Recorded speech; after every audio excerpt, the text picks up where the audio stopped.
Vamos a iniciar una nueva serie. Vamos a titular esta serie como Mitos e Ilusiones Modernas. Sobre todo recordando a Adorno y a Horkheimer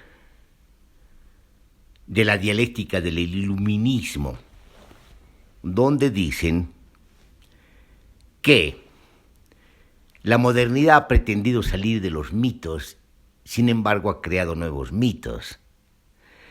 La modernidad ha pretendido salir de la naturaleza, dominar la naturaleza, liberarse de la naturaleza. Sin embargo, no se puede salir de la naturaleza, porque la sociedad, toda sociedad, incluyendo la moderna, y si ustedes quieren, todas las modernidades que puedan haber,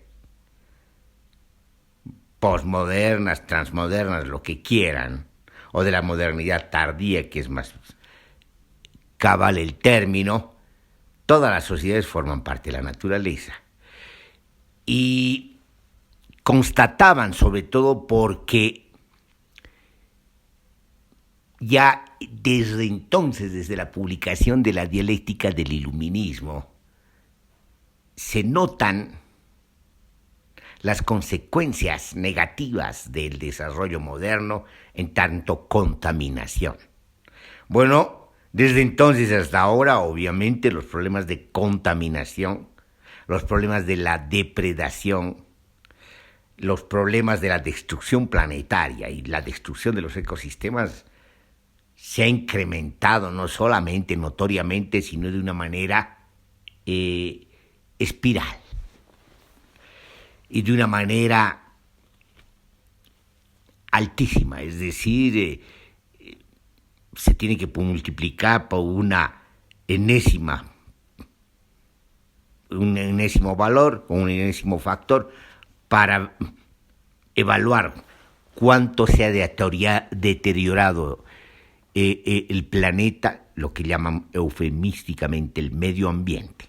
Muy bien, entonces nos estamos basando pues precisamente en ese criterio, y a partir de ese criterio que está en la dialéctica del iluminismo vamos a hablar de los mitos de la modernidad.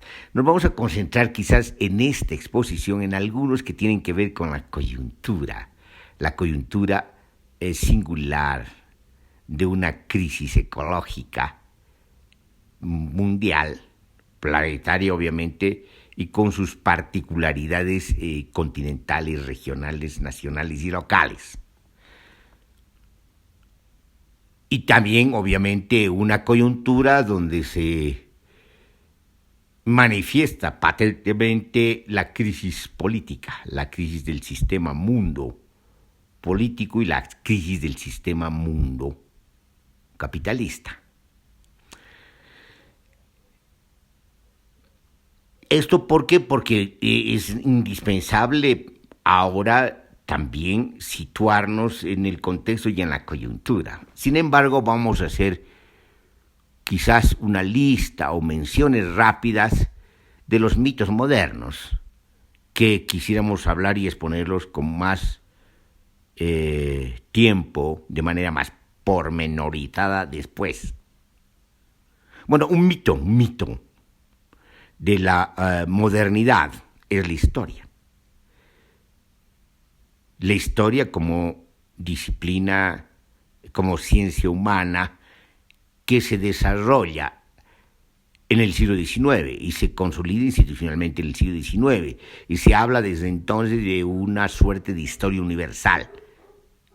Sabemos que a pesar de los logros y los métodos entre comillas, científicos, o los métodos de recolección de los archivos y de las documentaciones, inclusive con cierto apoyo de la arqueología, en aquel entonces todavía no suficientemente desarrollada, de los monumentos. Entonces, la historia como tal empieza y nace como una formación discursiva de legitimación imperialista, porque de lo que se trata es de justificar, y si ustedes quieren, con pretensiones de legitimación, de la dominación de los imperialismos de entonces. europeos. Pero ¿dónde apuntamos? No estamos apuntando tanto ahora a una crítica del imperialismo y de la dominación imperialista. Estamos apuntando al mito, es decir, la historia como mito. Los historiadores contemporáneos, sobre todo los teóricos, comprenden que la historia no es otra cosa que una narrativa y por lo tanto formaría parte de la literatura. Y en ese sentido comprende o está compuesto por los mismos entramados y composiciones de la narrativa. Es decir, hay una especie de teleología inherente pues, en la narrativa histórica. Y por otra parte, también los literatos, sobre todo las teorías de la narración de Paul Ricoeur, nos muestra de que el tiempo como tal, como concepto social, sobre todo moderno, el tiempo es una construcción hecha posible por la literatura, precisamente porque la literatura, en sus narrativas, en sus distintos estilos de narrativas y géneros de narrativas, trabaja el tiempo. Muy bien, entonces la historia como tal es un mito, porque la pretensión de la historia, y sobre todo la pretensión en esta especie de irradiación, quizás indebida, del positivismo lógico y del empirismo, busca mostrar que la historia, al basarse en documentos, en archivos, en una investigación empírica y descriptiva, es pues objetiva. Ese es un mito. La historia es un mito. Y más aún cuando ya la filosofía, la crisis misma de la filosofía, los alcances de la filosofía contemporánea, sobre todo el cisma de la filosofía, que deriva del cisma de la física por los aportes, los desplazamientos y las rupturas epistemológicas que produce la física relativista y la física cuántica, el tiempo como tal ha quedado pues en suspenso, y más que en suspenso ha quedado, digamos, en entredicho, y más que en entredicho se ha esfumado. Si no hay tiempo ni espacio absolutos, y lo que hay es pues un tejido del espacio-tiempo que solo se puede comprender desde una perspectiva de la simultaneidad dinámica. Entonces, la historia es un mito. Bueno, hemos dicho que no vamos a extendernos sobre los mitos modernos, salvo aquellos que tengan que ver con la coyuntura de manera más precisa. Entonces dejamos ahí el primer nombre del listado de los mitos modernos. El otro mito moderno es el desarrollo, que desde nuestra perspectiva, desde nuestra revisión, se da más o menos entre la Primera y la Segunda Guerra Mundial, y sobre todo después de la Segunda Guerra Mundial, en el contexto de la Guerra Fría, entre comillas, Oriente y Occidente, entre el bloque soviético y el bloque, entre comillas, dobles comillas, democrático, es decir, que es el referido al bloque de los estados liberales, para decirlo así, de manera rápida. Entonces, en ese contexto se da pues una suerte de construcción de la formación discursiva política de los gobiernos, sobre todo de los gobiernos demócratas de los Estados Unidos de Norteamérica, y sobre todo con un fuerte impulso en la etapa de Kennedy, se da este discurso como discurso que ayuda a la confrontación ideológica a los estados liberales contra, digamos, el bloque soviético, lo que desde el punto de vista elemental del estado liberal llaman comunismo. No tiene nada que ver con el comunismo, porque el comunismo no solamente es una utopía, no solamente es un ideal, sino que se basa fundamentalmente en algo que los propios marxistas reconocen, que el comunismo no tiene Estado. El Estado es el que corresponde al socialismo, que se logra a partir de una transición que los más leninistas llaman el de la dictadura del proletariado. Hay diferencias, pues, con el comunismo, pero aquí no estamos en ese tipo de disquisiciones. Tampoco estamos aquí en defensa del comunismo, porque propugno no un ideal del comunismo, sino un ideal, si ustedes quieren, dinámico, abierto, ácrata, que es completamente distinto, que inclusive supone una crítica del comunismo en el sentido, digamos, bolchevique y en el sentido marxista también, porque siguen considerando el Estado o por lo menos, digamos, las irradiaciones del Estado o ciertas formas de sustitución y de representación y delegación del pueblo. Bueno, hasta ahí estos temas colaterales, pero el desarrollo es un mito. ¿Y en qué se basa el desarrollo? Porque el desarrollo lo que está haciendo es sencillamente hacer una apología del desenvolvimiento del capitalismo. O si ustedes quieren también de la evolución del capitalismo, poniendo, digamos, mucha atención, mucho cuidado en ese término de evolución. No estamos hablando de evolución en el sentido de afirmación, sino de evolución en el sentido de un uso metafórico. Y obviamente un uso metafórico cuestionado. Entonces, se habla de desarrollo capitalista como si la humanidad estuviera destinada al capitalismo. Algo que de alguna manera también se va a ver en ese libro que se hace famoso, que es un bestseller en realidad, más que un aporte teórico y filosófico de Fukuyama, ¿no? Donde se habla del fin de la historia. Y obviamente es una paráfrasis bastante elemental, digamos, que no toma en cuenta todo el contexto de los textos que suponen. Es un paráfrasis de Hegel, fundamentalmente, sin manejar, digamos, con propiedad Hegel.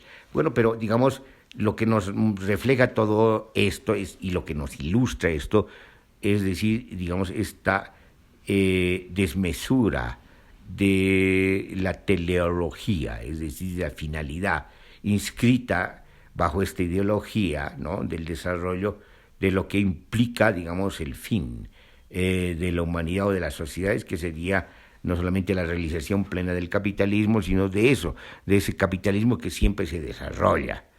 Es decir, el desarrollo sabemos que implica fundamentalmente desde el punto de vista del capital, de Marx, el cambio y la transformación de las condiciones de posibilidad de la propia producción. Y eso implica, pues, una transformación constante, estructural del capitalismo. Y obviamente en el Capital se tiene una tesis del capitalismo y vamos a resumir. La tesis del capitalismo tiene que ver fundamentalmente con la tendencia a la decreciente tasa de ganancia, y eso implica el cambio en la composición orgánica del capital. Y por lo tanto el capitalismo vive inherentemente con su propia crisis que amenaza con su propia desaparición. Pero aquí lo que nos interesa es lo siguiente.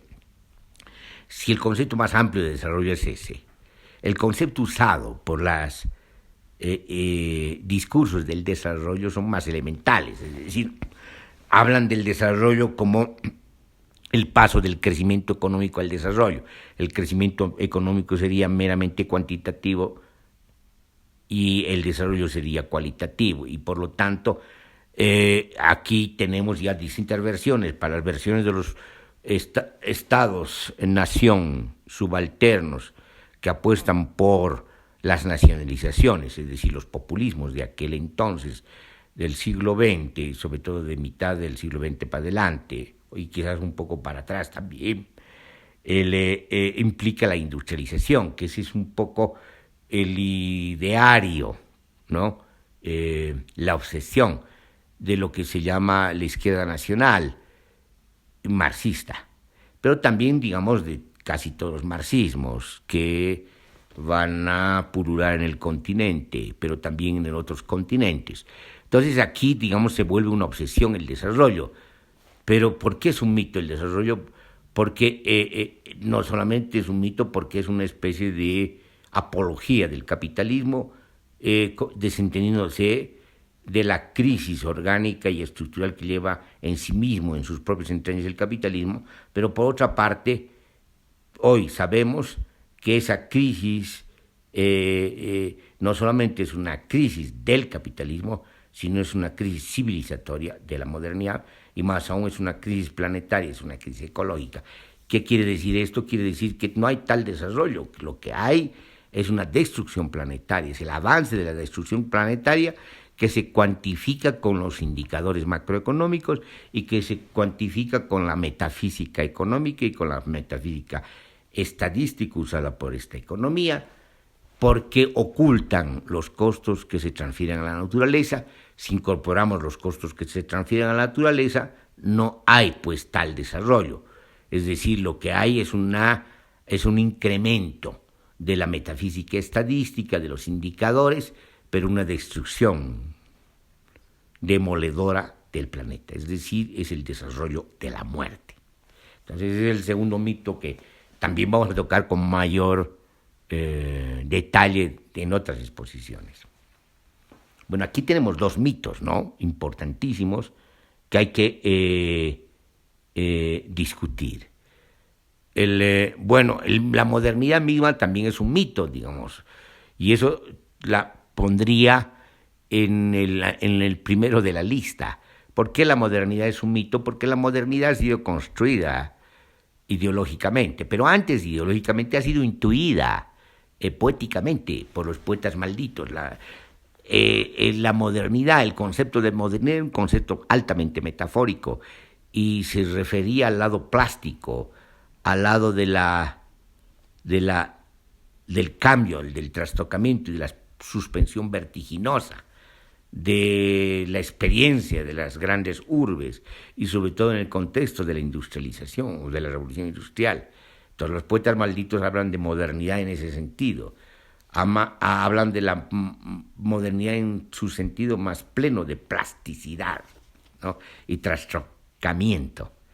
Sin embargo, a pesar de tener una especie de nacimiento estético, la economía, la ideología económica va a usar el concepto de modernidad restringiéndola, va haciendo de sus contenidos más interesantes, más sugerentes, más estéticos, más profundos, va a superficializar el concepto y va a hablar que se llama de modernidad en el sentido de meramente civilización, de la valorización del valor, es decir, de la economía de mercado, pero también de la economía de la industria, pero también de la economía financiera y de la especulación, que terminan siendo y basándose en una economía de la destrucción, que es la economía extractivista. Bueno, la modernidad también es un mito. Bueno, ahí tenemos tres mitos en la lista, pero también queremos hablar de ilusiones de la modernidad, lo que estaría más cerca de lo que queremos decir al referirnos a la coyuntura de la crisis ecológica, de la crisis de la civilización moderna, de la crisis política, de la crisis múltiple del Estado-Nación. Bueno, ¿a qué nos estamos refiriendo con ilusiones? Bueno, sobre todo la ilusión de una democracia moderna que no es democracia en el sentido pleno de la palabra, es decir, no es poder del pueblo, no es autogobierno del pueblo, no es asamblea, que es lo que quiere decir la democracia en su sentido antiguo. Lo que es una restricción de la democracia. La democracia nace restringiéndose, la democracia moderna nace limitándose, es decir, nace expropiándose a sí misma su propio contenido, su propia potencia y sus propias posibilidades, inhibe todas las posibilidades de la democracia representativa y delegativa. Lo que se llama la república moderna es pues una democracia, digamos, restringida. Y en ese sentido, el que se construye a partir de la filosofía, por ejemplo, Rousseau, ¿no?, a partir de de los propios dispositivos o los constructores de la ideología moderna, de las ideologías modernas, a partir de la ideología política, se va a hablar precisamente de república y democracia en sentido restringido, con esa referencia ideológica, metafórica al pueblo. El pueblo entonces resulta ser el referente de legitimación del Estado liberal, del Estado moderno, del Estado-nación, pero también en la medida que estos estados entran en crisis y sufren el impacto de las revoluciones sociales y políticas, también va a ser referencia el pueblo de los regímenes del socialismo real, pero también va a ser, digamos, el referente de los discursos marxistas, los más ideológicos. Y en ese sentido vemos, pues, que aquí el pueblo es, pues, una ilusión en el sentido de que se habla del pueblo como un referente metafórico, como una especie de globalización de una totalidad, cuando esa totalidad es diferencial, cuando esa totalidad, como decía ya Spinoza, es una totalidad de multitudes completamente dinámicas que desbordan la misma totalidad constantemente. Entonces aquí lo que tenemos precisamente es un intento de homogeneizar esa multiplicidad para tener un referente homogéneo respecto al Estado liberal, a la legitimación del Estado y a la legitimación de sus formas de gobierno, fundamentalmente liberales, pero también las otras, las no liberales. Obviamente también las neoliberales, pero las no liberales serían aquellas versiones con pretensiones de profundización de las democracias, de los populismos, sobre todo los populismos más interesantes, que son de la mitad del siglo XX, y de otras formas más barrocas también se van a dar, digamos, estas pretensiones. Entonces, lo que tenemos aquí precisamente es esa referencia al pueblo, se habla a nombre del pueblo, justamente en el momento que se expropia su voluntad, sus voluntades singulares. Se construye una voluntad general sobre la base de la expropiación de las voluntades singulares, del conglomerado, las múltiples voluntades singulares. Es decir, ahí están las paradojas, pues, de la modernidad y sobre todo de la modernidad política y de la política de la modernidad. Ahí están las paradojas de la república y ahí están las paradojas de la democracia formal, institucionalizada. Es decir, aquí el pueblo es, pues, un referente justo en el momento en que se hace desaparecer la decisión del pueblo. Lo único que hace el pueblo, ¿no?, es, pues, votar o aplaudir. Y hoy en día podemos decir ser espectador, ser el público enajenado por los medios de comunicación de masa. Ese es el pueblo del que se está hablando. Muy bien. Entonces, ¿qué se llama? Esta es una referencia, si ustedes quieren, maldita, usando el término maldito en el sentido que hemos usado en Bolivia, para descalificar, para darle una especie de carácter excesivo. Sé que esto es altamente metafórico, pero es interesante, sobre todo por sus connotaciones también metafóricas.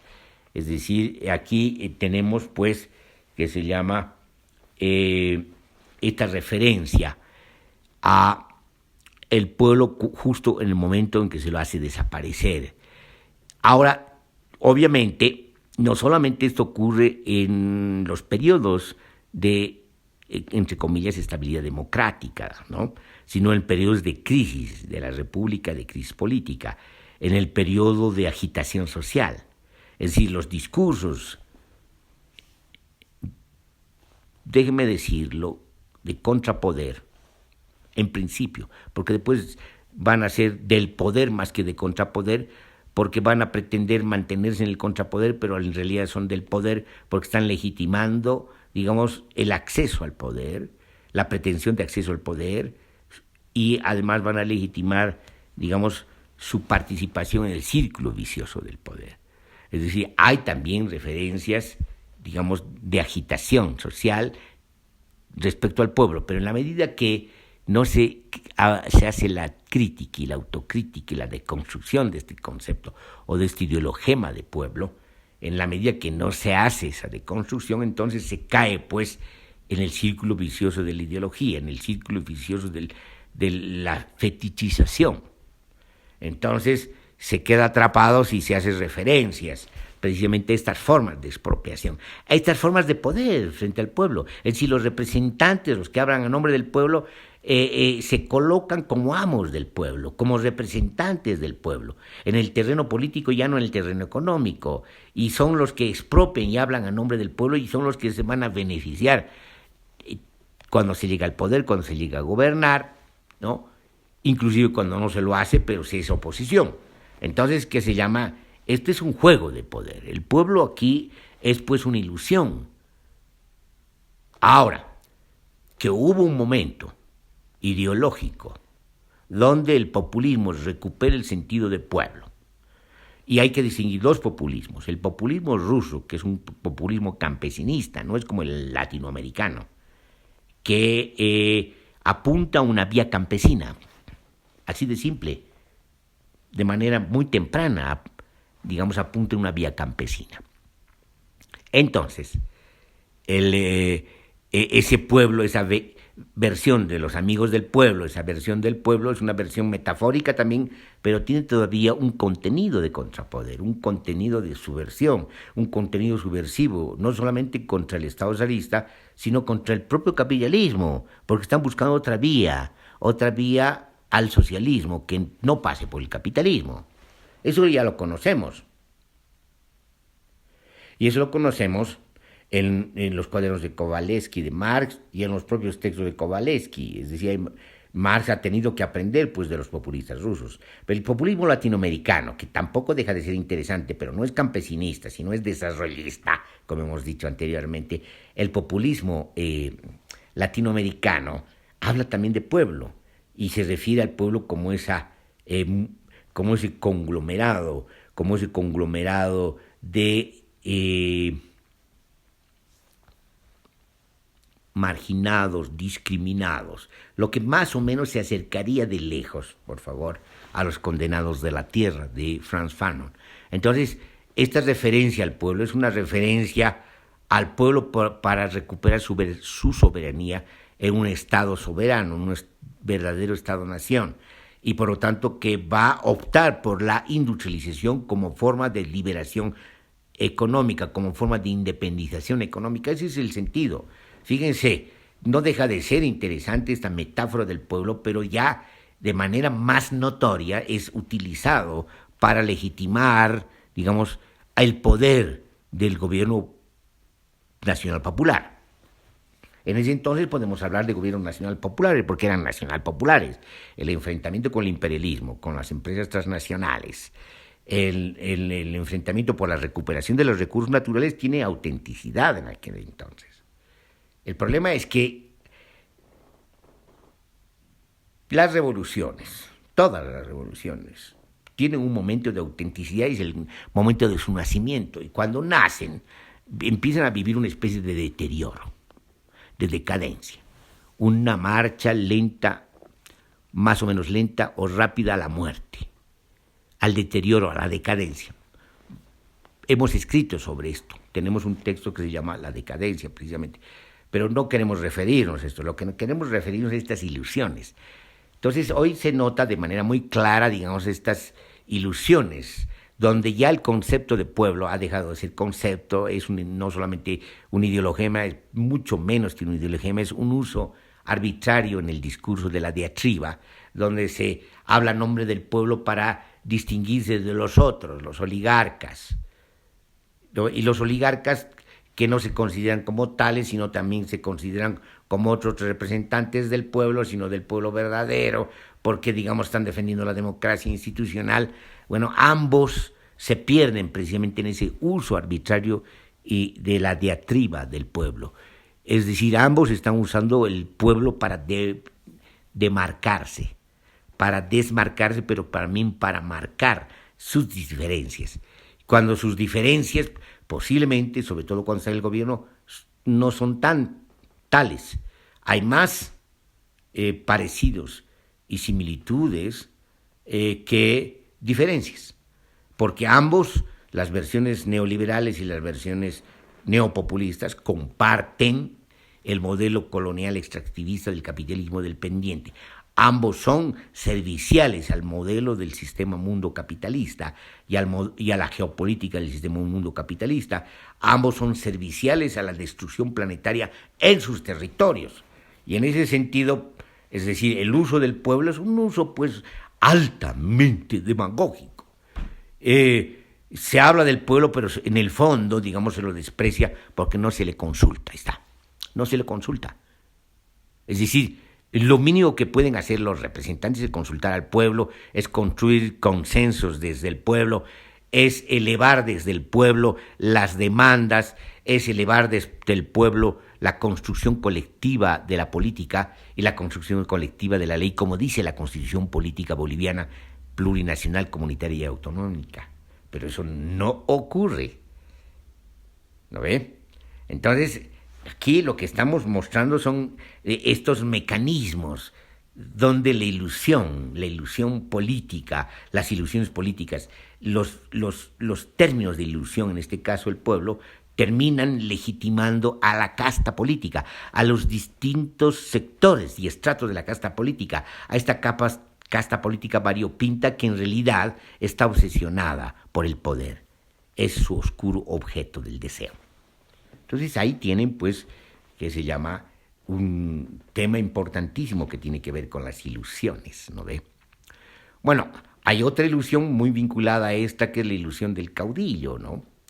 Es decir, la convocatoria del mito. El caudillo en el fondo es la convocatoria del mito y es un mito barroco, como hemos dicho en un texto que se intitula precisamente La convocatoria del mito. Es decir, es un mito barroco. ¿En qué sentido? En el sentido de que, digamos, es milenarista, es decir, hay un imaginario en el substrato religioso, pero además fuera de la convocatoria del mito está el mito de los libertadores. Entonces adquiere en la América Latina la connotación de un libertador. Entonces ahí tienen dos estratos de la metáfora. Y después el caudillo es también el patriarca, el padre del pueblo. Es decir, ahí hay altas deformaciones en los juegos metafóricos. Pero también en los juegos metafóricos que se basan en la desesperada búsqueda de esperanzas de los sectores populares y sociales e indígenas. Es decir, al buscar precisamente salidas, recurren en su imaginario a estos mitos, a los milenaristas, y construyen también su propio mito. Y por lo tanto, digamos, su expectativa, su esperanza, su desesperación se convierte precisamente en un símbolo, el símbolo del caudillo. Pero, digamos, esta no solamente es una ilusión, sino que precisamente entregan su propia potencia, lo que podía ser la liberación de su propia potencia, a un caudillo, es decir, a un patriarca, a alguien que simbólicamente representa sus expectativas y sus esperanzas, pero efectivamente lo que hace es cumplir con las genealogías del poder. Y cumplir con las genealogías del poder precisamente implican fundamentalmente el desconocimiento y la expropiación de la voluntad del pueblo para, digamos, afincar y realizar la voluntad de las burocracias. En el caso latinoamericano es notorio la conformación de una burguesía rentista que se apropia de la renta del Estado, renta que viene por la entrega y la transferencia de los recursos naturales a las transnacionales, ya sea por medios privados, ya sea por medios de nacionalizaciones truncadas que terminan precisamente fortaleciendo los mecanismos de la geopolítica del sistema mundo capitalista que separa centros y periferias. Bueno, ahí tienen dos ilusiones. Y podemos hacer una lista más larga, pero vamos a dejar para las otras exposiciones. Lo que nos interesa aquí es precisamente mostrar los mecanismos del funcionamiento del poder en sus propias singularidades, de la dominación en sus propias singularidades, donde el poder compromete a sus víctimas, las convierte en víctimas, usa a las víctimas para legitimarse. Es decir, las víctimas también son responsables de la dominación de los amos, de los perfiles variopintos de los amos, sean estos liberales o sean estos pretendidamente socialistas, sean estos neoliberales o sean pretendidamente o sean más bien claramente neopopulistas. Es decir, todos los amos, o el poder de la cabeza de Medusa, o el poder que tiene 1000 cabezas, el monstruo de 1000 cabezas, ese es el poder que se reproduce. Al poder no le interesa ser de izquierda o de derecha, ser liberal o neoliberal, ser neoliberal o neopopulista. Al poder no le interesa eso, ser socialista o postsocialista, lo que ustedes quieran. Al poder le interesa reproducirse. Y lo que aparece, las castas políticas, son sencillamente títeres de máquinas fabulosas de poder. Nosotros terminaríamos nuestra exposición ahí y dejaríamos lo pendiente para otras exposiciones